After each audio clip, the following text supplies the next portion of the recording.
শ্ৰেণীৰ তৃতীয় অধ্যায় দুটা চলকত ৰৈখিক সমীকৰণৰ জোৰ। এইটো অধ্যায়ত আমি ৰৈখিক সমীকৰণ মানে কি তাৰ বিষয়ে অধ্যয়ন কৰিম আৰু লগতে ৰৈখিক সমীকৰণ কেনেদৰে সমাধান কৰিব পাৰি তাৰ বিষয়ে অধ্যয়ন কৰিম। প্ৰথমতে আমি চাম ৰৈখিক সমীকৰণ মানে কি। ৰৈখিক সমীকৰণ মানে হ'ল যদি যিকোনো এটা সমীকৰণৰ চলকৰ ঘাত 1 হয় তেতিয়াহ'লে তাক আমি ৰৈখিক সমীকৰণ বুলি কওঁ। উদাহৰণস্বৰূপে আমি ক'ব পাৰোঁ ইয়াত এটা ইকুৱেশ্যন আছে বা সমীকৰণ আছে 2x + 4। ইয়াত চলক কি? ইয়াত চলক x আৰু xৰ ঘাত বা xৰ পাৱাৰ 1। সেইকাৰণে আমি কম ইয়াক ৰৈখিক সমীকৰণ বা লিনিয়াৰ ইকুৱেশ্যন। কিন্তু আমি ইয়াত পাইছো দুটা চলক, অৰ্থাৎ কি ৰৈখিক সমীকৰণটোত দুটা চলক থাকিব লাগিব। দুটা চলক মানে আমি x আৰু y ল'ব পাৰোঁ। এই সমীকৰণটোত তোমালোকে দেখিছা ইয়াত দুটা চলক আছে x আৰু y আৰু দুয়োটা চলকৰে ঘাত 1 হয়। সেইকাৰণে এই সমীকৰণটো দুটা চলকত ৰৈখিক সমীকৰণ। এতিয়া আমি সাধাৰণতে ax + by + c আৰ্হিৰ দ্বাৰা ৰৈখিক সমীকৰণক প্ৰকাশ কৰোঁ। অৰ্থাৎ ax + by + c = 0। এই ৰৈখিক সমীকৰণটো হৈছে ৰৈখিক সমীকৰণৰ সাধাৰণ আৰ্হি। ইয়াত মন কৰিবলগীয়া কথা এই যে a আৰু b বাস্তৱ সংখ্যা, অৰ্থাৎ a আৰু b belongs to r। লগতে a আৰু b ৰ মান কেতিয়াও 0 সমান হ'ব নোৱাৰে। ab not equal to 0। ইয়াত a কোৱা হয় xৰ সহগ আৰু b কোৱা হয় y সহগ আৰু c এটা ধ্ৰুৱক পদ। ধ্ৰুৱক পদ এই কাৰণে কোৱা হয় কাৰণ c ৰ মান কেতিয়াও সলনি নহয়। c ৰ মান কনষ্টেন্ট অৰ্থাৎ ধ্ৰুৱক। এইখিনি হৈছে ৰৈখিক সমীকৰণৰ মূল কথা। এতিয়া আমি আহিছো ৰৈখিক সমীকৰণক জ্যামিতিকভাৱে কেনেদৰে প্ৰকাশ কৰিব পাৰোঁ। যদি আমি ৰৈখিক সমীকৰণক জ্যামিতিকভাৱে প্ৰকাশ কৰোঁ তেতিয়াহ'লে আমি এডাল সৰল ৰেখা পাম। সেইকাৰণে ইয়াৰ নাম ৰৈখিক সমীকৰণ। অৰ্থাৎ এডাল যদি আমি জ্যামিতিকভাৱে ইয়াক প্ৰকাশ কৰোঁ এডাল সৰল ৰেখা পাম। কেনেদৰে সৰল ৰেখা পাম আমি তাৰ বিষয়ে আলোচনা কৰিম। আমি যিকোনো এটা ৰৈখিক সমীকৰণ লৈছো, উদাহৰণস্বৰূপে x - y - 2 = 0। এইটো এটা দুটা চলকত ৰৈখিক সমীকৰণ। চলক কি x আৰু y কনষ্টেন্ট অৰ্থাৎ ধ্ৰুৱক পদ -2।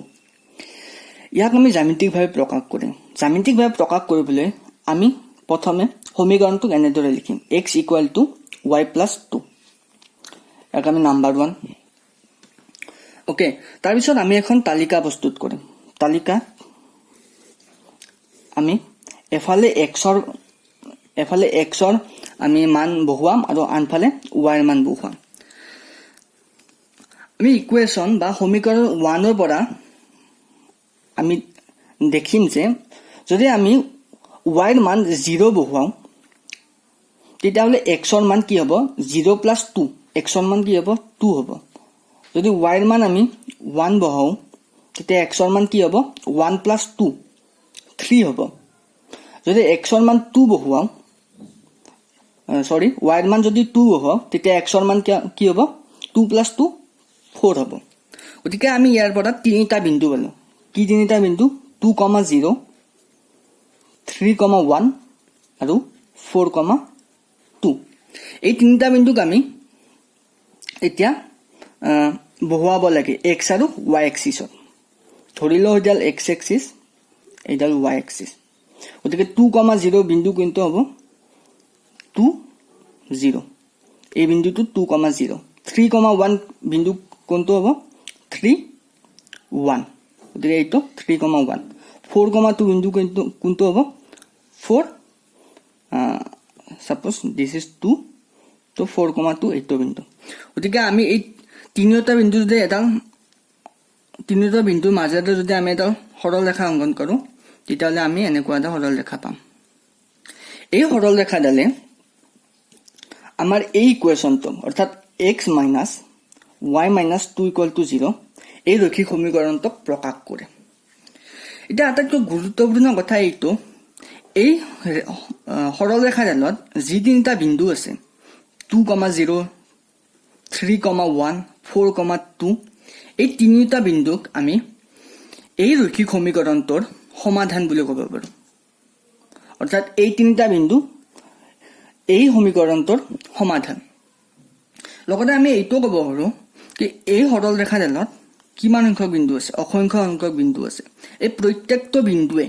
এই সৰল ৰেখাডালত থকা প্ৰত্যেকটো বিন্দুৱে এই ৰৈখিক সমীকৰণটোৰ একোটা সমাধান ওকে এতিয়া আমি আহিছো ৰৈখিক সমীকৰণৰ জোৰ ৰৈখিক সমীকৰণৰ জোৰ মানে কি তাত দুটা সমীকৰণ থাকিব অৰ্থাৎ ৰৈখিক সমীকৰণ দুটা থাকিব আমি সাধাৰণতে ৰৈখিক সমীকৰণৰ জোৰক এনেদৰে প্ৰকাশ কৰিব পাৰো a1x plus b1y plus c1 equal to 0 a2x plus b2y plus c2 equal to 0 এইটো হৈছে সাধাৰণ আৰ্হি ৰৈখিক সমীকৰণৰ জোৰক প্ৰকাশ কৰা আমি একেদৰে আগতে আমি অধ্যয়ন কৰিলো কি ইয়াতো a1, b1 not equal to 0 a2, b2 not equal to 0 আৰু a1 a2 কি x ৰ সহগ b1 b2 কি y ৰ সহগ c1 c2 ধ্ৰুৱক পদ ওকে তো উদাহৰণ স্বৰূপে আমি এটা ৰৈখিক সমীকৰণৰ জোৰ লৈছো কি জোৰ 2x 4y 5 equal to 0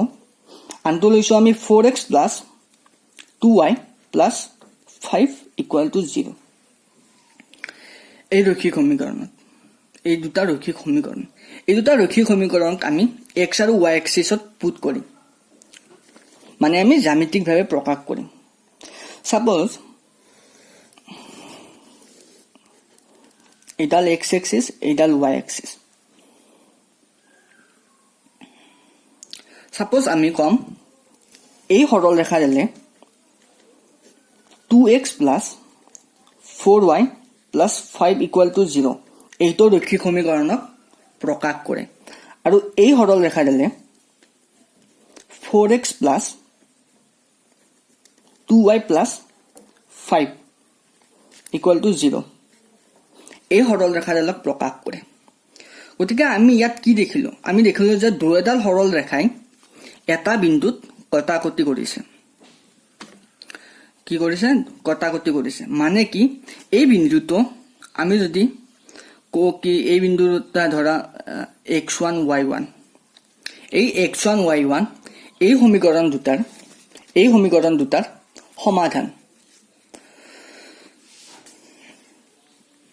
এতিয়া আহিছো আমি কিছুমান বেলেগ কথা লৈ চোৱা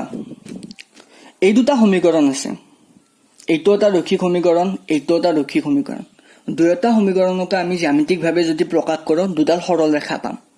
তা এই দুডাল সৰল ৰেখা পালে তিনিটা হ'ব পাৰে তিনিটা পসিবিলিটি আছে কি দুয়োটা সৰল ৰেখা হয়তো এটা বিন্দুত কটাকটি কৰিব পাৰে দুয়োটা সৰল ৰেখা হয়তো কটাকটি নকৰে বা সমান্তৰাল হয় ওকে বা দুয়োটা সৰল ৰেখা মিলি যাব পাৰে এডাল সৰল ৰেখাৰ দৰে হ'ব পাৰে এই তিনিটা আমি পসিবিলিটি পাওঁ গতিকে আমি ক'ব পাৰো যদি ইয়াত আছে তোমালোকে পেজ নম্বৰ 67 ত দেখিব পাবা কি তিনিটা সম্ভাৱনা আছে কি দুয়োটা সৰল ৰেখা এটা বিন্দুত কটাকটি কৰিব দুয়োটা সৰল ৰেখা কটাকটি নকৰে অৰ্থাৎ ইহত সমান্তৰাল আৰু দুয়োটা সৰল ৰেখা মিলি যাব ইয়াৰ অৰ্থ কি যদি দুয়োটা সৰল ৰেখা এটা বিন্দুত কটাকটি কৰে তেতিয়া হলে তাৰ এটা সমাধান আছে যেটো সমাধান অদ্বিতীয় বা ইউনিক যেটো আমি এইটো উদাহৰণত আমি যেটো কৈছিলো যে এই দুয়োটা সৰল ৰেখা এটা বিন্দুত কটাকটি কৰিছে এটা আমি বিন্দু পাইছো আৰু সেই বিন্দুটোকে এই দুয়োটা সমীকৰণৰে সমাধান বুলি ক'ব পাৰো যদি দুয়োটা বিন্দু কটাকটি নকৰে অৰ্থাৎ হিয়ত সমান্তৰাল মানে কি কম আমি মানে কি সমীকৰণ দুটাৰ কোনো ধৰণৰ সমাধান নাই কটাকটি কৰিলেহে সমাধান হ'ব সমাধান পাম আমি কটাকটি যদি নকৰে হিয়তৰ সমাধান নাই আৰু যদি দুয়োটা সৰল ৰেখা মিলি যায় মানে এডাল সৰল ৰেখাৰ নিচিনা হয় তেতিয়াহলে আমি তাক কম অসংখ্য সংখ্যক সমাধান আছে আমি ইয়াৰ আগৰ উদাহৰণটো দেখিছিলো এই উদাহৰণটো x minus y minus 2 ইয়াত কিমান আমি তিনিটা সমাধান আমি উলাইছো 2, 0, 3, 1, 4, 2 কিন্তু ইয়াত অসংখ্য সংখ্যক সমাধান আছে যিকোনো বিন্দু এইটো এটা বিন্দু হ'ব কিবা এটা বিন্দু হ'ব আমি নাজানো কি এইটো এটা বিন্দু ইয়াত যিমান সংখ্যক বিন্দু আছে প্ৰত্যেকটো বিন্দুৱে একোটা সমাধান কি এই ৰৈখিক সমীকৰণটো গতিকে ইয়াৰ কি অসংখ্য সংখ্যক সমাধান আছে গতিকে সেই একে কথা ইয়াতো যদি দুয়োডাল ৰেখাই মিলি যায় তেতিয়াহ'লে তাক অসংখ্য সংখ্যক সমাধান আছে ইয়াৰ পিছত আমি আহিম ৰৈখিক সমীকৰণক কেনেদৰে সমাধান কৰিব পাৰি ৰৈখিক সমীকৰণক দুই ধৰণে সমাধান কৰিব পাৰি এটা হৈছে যেটো লৈখিক পদ্ধতি বুলি কওঁ যেটো গ্ৰাফিক্যাল মেথড যেটো আমি জ্যামিতিকভাৱে আমি এনেদৰে সৰলৰেখা অংকন কৰি কটাকটি কৰিছে কৰা নাই সেইবোৰ চাই আমি সমাধান কৰিব পাৰো আৰু আনটো হৈছে বীজীয় পদ্ধতিটো বিভিন্ন ধৰণৰ আমি পাম বিভিন্ন ধৰণৰ প্ৰকাৰ পাম তাৰ বিষয়ে আমি পিছৰ ভিডিঅ'ত অধ্যয়ন কৰিম আমি এইটো ভিডিঅ'ত আমি লৈখিকভাৱে কেনেদৰে সমাধান কৰিব পাৰি তাৰ বিষয়ে চাম আমি ইতিমধ্যে অধ্যয়ন কৰিলো আচলতে লৈখিক পদ্ধতি হ'ল সমাধানৰ লৈখিক পদ্ধতি হ'ল আমি এনেদৰে প্ৰত্যেকটো সমীকৰণৰ কাৰণে এটা সৰলৰেখা অংকন কৰিম দুটা সমীকৰণ আছে দুডাল সৰলৰেখা পাম আৰু সেই দুটা সৰলৰেখাই কটাকটি কৰিছে নে কটাকটি কৰা নাই বা সমান্তৰাল মিলি গৈছে সেইবিলাক চাই আমি কম যে সমীকৰণ দুটাৰ অদ্বিতীয় সমাধান আছে বা এটা সমাধান আছে অসংখ্য সংখ্যক সমাধান আছে বা সমাধান নাই কিন্তু আমি এইখিনি কথা আমি এই সমীকৰণটোৰ সহগ বিলাক যে আছে মানে a1 a2 b1 b2 c1 c2 ধ্ৰুৱক হয় এই সহগবোৰক আমি তুলনা কৰিও এইখিনি কথা ক'ব পাৰো মানে কি সমীকৰণটোৰ অদ্বিতীয় সমাধান আছে নে নাই অসংখ্য সমাধান আছে নেকি এইবিলাক কথা আমি এই সহগবোৰ তুলনা কৰি ক'ব পাৰো কেনেদৰে ক'ব পাৰো তোমালোকৰ পেজ নম্বৰ 74 ত তোমালোকে এখন তালিকা পাবা তালিকা 3.4 তাত তোমালোকে পাবা কি আমি কি তুলনা কৰিব লাগিব আমি এই সহগবোৰ তুলনা কৰিব লাগিব a1 a2 b1 b2 আৰু ধ্ৰুৱক c1 c2 যদি a1 a2 আৰু b1 b2 a1 divided by a2 and b1 divided by b2 ৰ মান যদি সমান নহয় তেতিয়াহ'লে দুয়োটা সৰলৰেখাই এটা বিন্দুত কটাকটি কৰিব আৰু দুয়োটা ৰৈখিক সমীকৰণৰে এটা মাত্ৰ সমাধান থাকিব যদি a1 by a2 equal to b1 by b2 equal to c1 by c2 হয় তেতিয়াহ'লে দুয়োডাল সৰলৰেখা মিলি যোৱা মানে ৰৈখিক সমীকৰণ দুটাৰ অসীম সংখ্যক সমাধান থাকিব আৰু যদি a1 by a2 equal to b1 by b2 কিন্তু c1 by c2 ৰ সমান নহয় তেতিয়াহ'লে দুয়োডাল সৰলৰেখা সমান্তৰাল অৰ্থাৎ তাৰ কোনো ধৰণৰ সমাধান নাই গতিকে আমি তিনিটা সম্ভাৱনাৰ বিষয়ে অধ্যয়ন কৰিলো ইয়াৰ পিছত আমি উদাহৰণ সহকাৰে চাম কি কেনেদৰে ক'ব পাৰো আমি কটাকটি কৰা নকৰা উদাহৰণস্বৰূপে আমি এটা সমীকৰণ লৈছো কি x minus 2y plus 4 equal to 0 আৰু এটা আমি লৈছো 3x plus 4y minus 5 equal to 0 ইয়াত a1 equal to 1 a2 equal to 3 b1 equal to minus 2 b2 equal to 4 c1 equal to 4 c2 equal to minus 5 এটা আমি ইয়াৰ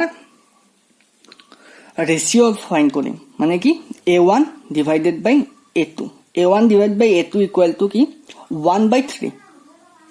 তাৰ পিছত আমি ফাইন্ড কৰিম b1 by b2 অৰ্থাৎ -2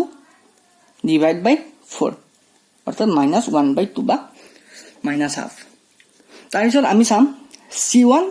divided by c2 কি হ'ল c1 কি 4 c2 কি -5 মানে -4 by 5 গতিকে আমি a1 divided by a2 আৰু b1 divided by b2 আমি যদি তুলনা কৰো তেতিয়াহ'লে আমি পাম a1 by a2 is not equal to b1 by b2 যদি আমি এই শর্তটো পাও তেতিয়াহলে আমি কব পাৰো এই ৰৈখিক সমীকৰণ দুটাৰ মাত্ৰ এটা সমাধান আছে আৰু সেই সমাধানটো অদ্বিতীয় বা ইউনিক হয় আমি দ্বিতীয় এটা উদাহৰণ লৈছো দ্বিতীয় উদাহৰণটো হৈছে 2x plus 4y plus 5 equal to 0 আৰু 4x plus 8y plus 10 equal to 0 ইয়াত যদি আমি a1 by a2 আমি যদি কওঁ তেতিয়াহলে a1 by a2 2 by 4 অৰ্থাৎ কি হাফ যদি আমি b1 by b2 উলিয়াও তেতিয়াহলে b1 by b2 কি 4 by 8 মানে কি হাফ আৰু যদি আমি c1 by c2 কওঁ তেতিয়াহলে কি 5 by 10 মানে কি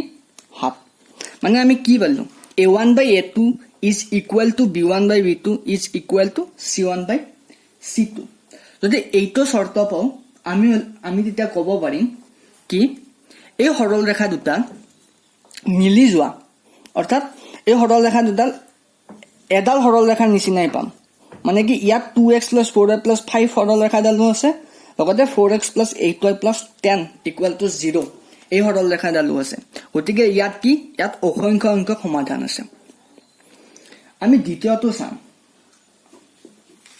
আমি তৃতীয়টো উদাহৰণ চাম তৃতীয়টো উদাহৰণ এই suppose x plus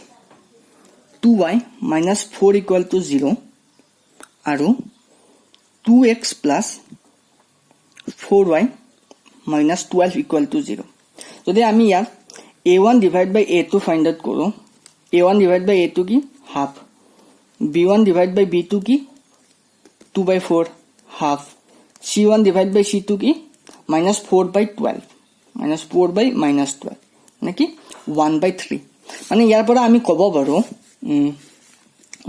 আমি কব পাৰো a1 by a2 is equal to b1 by b2 is not equal to c1 by c2 মানে a1 a2 b1 b2 ৰ সমান হয় কিন্তু c1 by c2 ৰ সমান নহয় যদি আমি এইটো শৰ্ত পাও তেতিয়াহলে আমি কম এই সমীকৰণ দুটাৰ কোনো ধৰণৰ সমাধান নাই অৰ্থাৎ এই সমীকৰণ দুটাই প্ৰকাশ কৰা সৰল ৰেখা দুটাৰ সমান্তৰাল ই কোনো ধৰণৰ কোনো কটাকটি নকৰে কাৰণ ইয়াৰ কোনো ধৰণৰ সমাধান নাই আৰু আমি কোনো ধৰণৰ সমাধান নাপাও ইয়াৰ পৰা ইয়াৰ পিছৰ ভিডিঅ'ত আমি লক্ষিক সমীকৰণ কি আমি এই শৰ্তখিনি আমি যদি তুলনা কৰি চাও তেতিয়াহলে আমি এইটো ক'ব পাৰো কি ইয়াৰ সমাধান আছে এটা সমাধান আছে অসংখ্য অংক সমাধান আছে বা সমাধান নাই কিন্তু আমি সমাধানৰ কোনটো বিন্দুত ৰৈখিক সমীকৰণ দুটাৰ সমাধান সেইটো ক'ব নোৱাৰো